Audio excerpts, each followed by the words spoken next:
What I'm going to be talking to you about specifically is how to tell stories, because stories are an amazingly effective format for communicating ideas or creating narratives.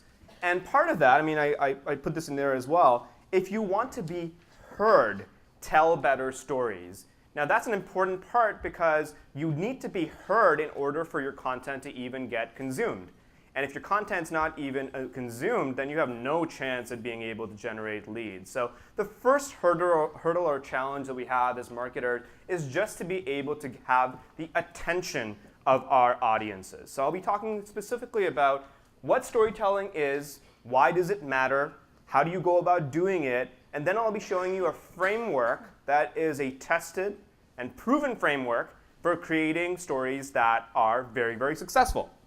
And specifically, I'll start with this. Why do some brands end up exploding, or certain trends like the ALS Ice Bucket Challenge, why do those explode, whereas other campaigns or brands or trends just go onto a path where they go into oblivion. We forget about them. They don't have lasting power. So maybe I'll start by saying this. How many of you, show of hands, have actually completed or at least donated to the ALS Ice Bucket Challenge?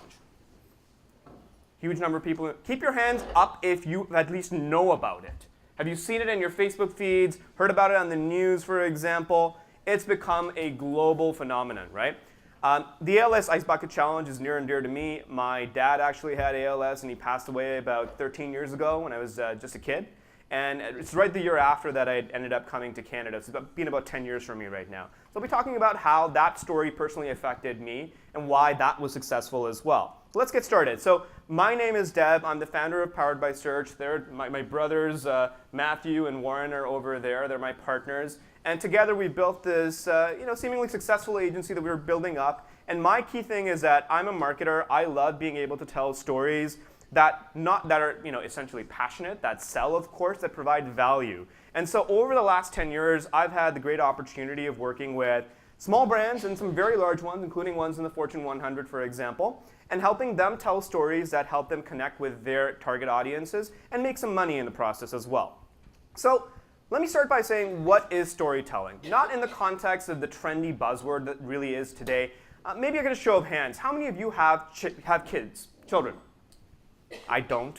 None that I know of, okay, at least. But keep your hands up. Sorry, I just want to see how many of you have kids. Okay, did you put them to bed? If they're young, did you put them to bed last night? Keep your hands up. Okay, so not that many people. We have a pretty young audience, I suppose. Okay, so how many times has your kid said to you, Dad or Mom, can you tell me a story before I go to bed because it's going to make me sleep better? Yeah, that's happened, right?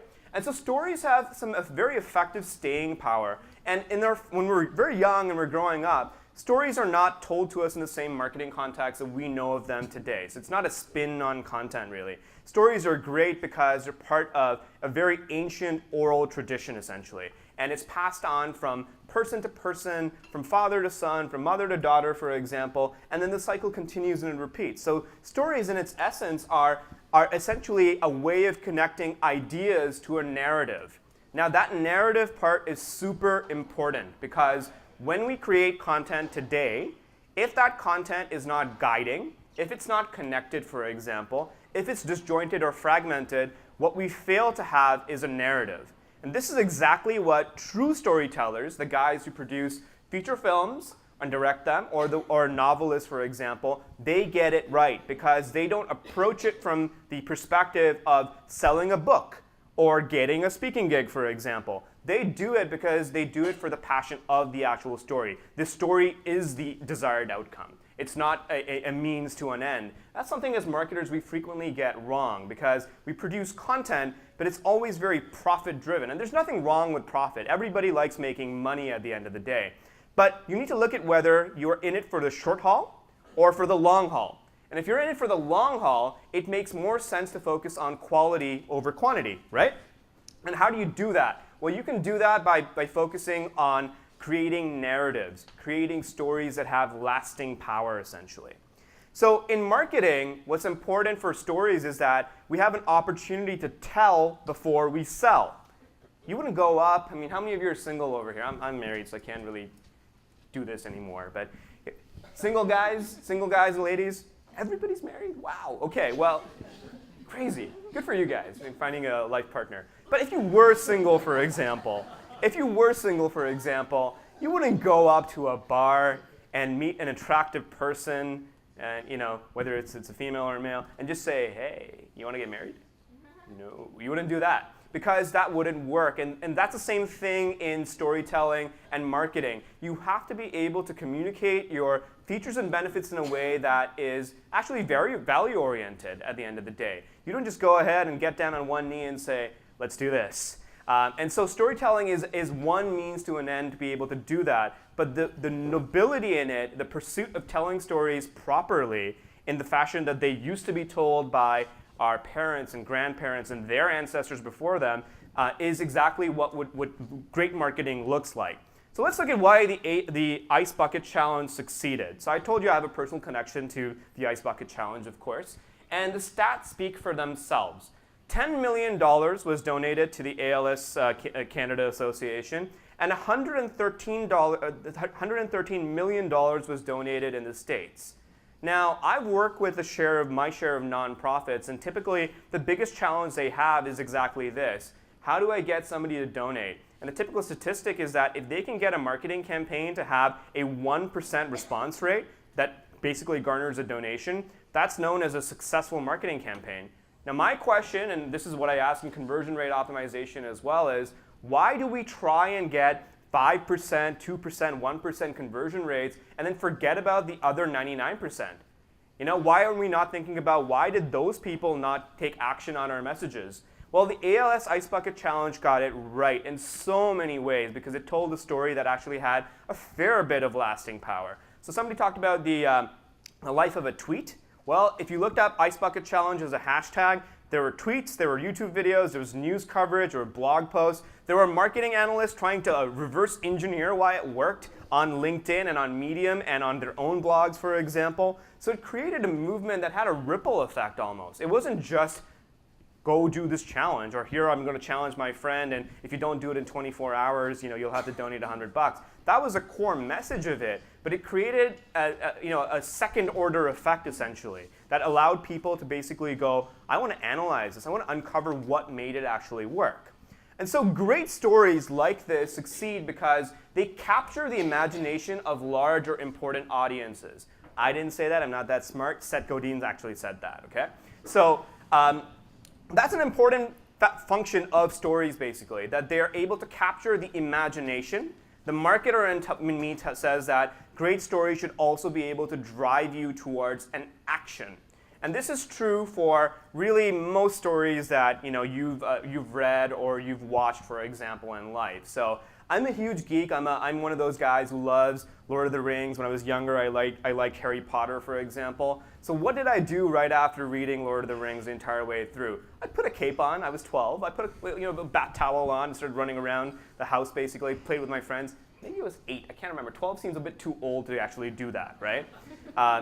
So it shows you that sometimes stories have unintended consequences where you start acting out, you live vicariously through them. When I was a kid reading Harry Potter, what I loved about that was I actually felt like I was going to Hogwarts, right? And that's something that most kids obviously can't do. It'd be fantastic to have a school like that. If I end up making a lot of money and there is something of that nature, I will send my kids to that type of private school. But unfortunately, the chances that they'll be flying around on brooms is quite unlikely. But that being said, those types of stories actually do drive that person, the person who's a listener or the audience, to an action. So I want to share something from Made to Stick. Has anybody read this book, Made to Stick? Okay, so I was introduced to it by Matthew. And there are a couple of core principles in Made to Stick that are traits or characteristics of very successful stories. The first of which is great stories are simple. In marketing, we look at different scales of measuring simplicity. So whether it's Uberflip looking at a UX comparison of different blogs, for example, because part of user experience is that things should be intuitive. Well, simplicity is something that is very hard to actually strive for. It's easier said than done. Good stories have a lasting quality of simplicity because they're easy to understand. Now, there are some stories, for example, that have all sorts of hidden complications in them. And if you look at movies like The Matrix or Inception, for example, it's the type of thing that you kind of go watch again and you interpret in many different ways. Great novelists do this too. But at the core, good stories are the kind that are simple. The second, they're unexpected. And this is something that the ALS Ice Bucket Challenge actually had. Who would have bet money on this, that if you were 6 months, go 6 months back into the past, for example, that you would see all your friends, your peers, your coworkers, your boss, your director, basically, taking a bucket of ice, okay, and pouring it all over themselves, and then challenging somebody else to do it. I would not have bet money on that. The chance of that happening was highly unlikely. The chance of Mark Zuckerberg or Bill Gates doing it was highly unlikely. So it was unexpected. It had the element of surprise.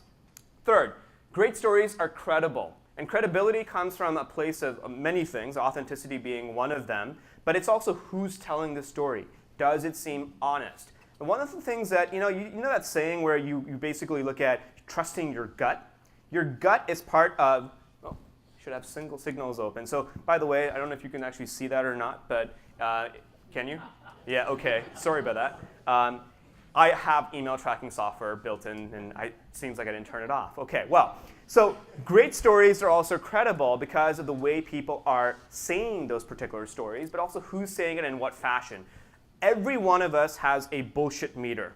And you know what? Whenever you're on the sort of the fence of something where you want to either jump in or jump out, if your gut's not saying, I love it, leave it. Get out, because that's probably the right decision. We've been, as humans, we've evolved to know the things that are good for us. Often acting on our gut actually pays off quite well. And that's something that is important from stories as well. If you start being disingenuous in the way you tell your stories, people will know. And so one of the authors that I read, Tim Ferriss, actually talks about this quite a bit. So how many of you here have read The 4-Hour Workweek? If you didn't, please go read it, or The 4-Hour Body, for example, or even his podcast for that matter. And what Tim talks about is he was looking at other great writers that he admired, and the first edition of The 4-Hour Workweek was written in a very sort of preachy fashion, and the second edition was written in a very tongue-in-cheek fashion, and he threw out both of those. He actually threw out 400 pages of content twice. I do not know too many people that have the cojones to do that, okay? And so he did that because that was the right thing to do. He knew he would be considered as being disingenuous. The third thing that stories have are concrete. So they're not nebulous. A lot of what I hear in marketing today, for example, is not very super actionable. It's kind of poofy and up in the air.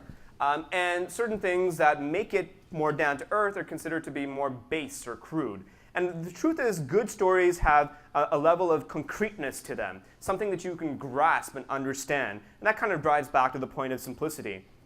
And the last two, good stories are emotional. They're not about cold, hard facts. You actually feel something about that particular story after you've seen it. Now, I want to ask you something about the Ice Bucket Challenge. Did you see the video of the guy who's about 27 years old, has ALS because it's a genetic form of ALS, so happy that he saw people supporting it, and then he goes on to talk about how he has ALS and he might die in about 3 or 4 years? You seen that? Did that not bring tears to your eyes? It certainly did for me, because it struck home hard, for me at least, okay? And I know that that was the case for many other people when I was looking at the comments and the reshares, for example. To see such a young, vibrant soul struck down at a young age was simply tragic. And something you should know about ALS as well, because I think I was looking at the challenge as it evolved, and eventually it just became like a narcissistic type thing where people were just putting buckets of water on themselves without really knowing what was going on or what it actually represented. And the thing about ALS is this. This is a disease that affects 1 in 100,000 people.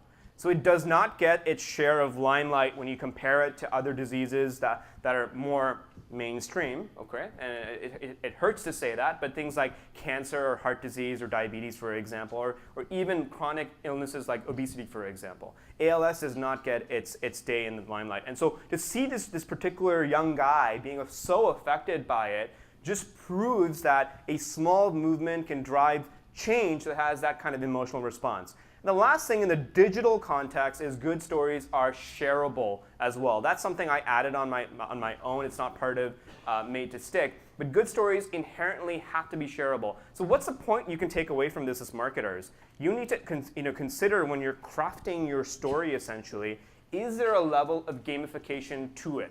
It's not enough to say, let's build a story and attach some social sharing buttons to it on a landing page, and let's just hope it goes viral. That won't work. Okay? So with good content, you need great distribution as well. You need an outreach and a PR strategy that will help you essentially distribute this content, make it reach the right people. Like somebody here said, if a tree falls in a forest, does it make a sound if nobody's there to hear it, right? So stories are passed on from person to person. I want to talk a little bit about the nature of stories in themselves. Now, when you pass on a story, if you're the storyteller, one thing that is very core that you should know about storytelling in general is that you don't own the story anymore. Once you've told the story, it has a life of its own. And so each person owns the idea for the story, they modify it, and then they make a very critical choice. They can choose to let the story live by passing it on, or they can choose to let it die a slow, painful death that eventually takes that story back into oblivion from where it originated to begin with.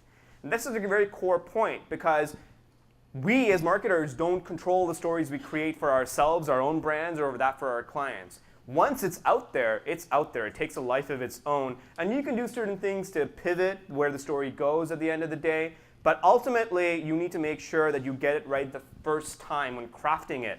And you have a proper promotion strategy as well. Only the best stories survive. So it's very Darwinian in many ways. It's survival of the fittest.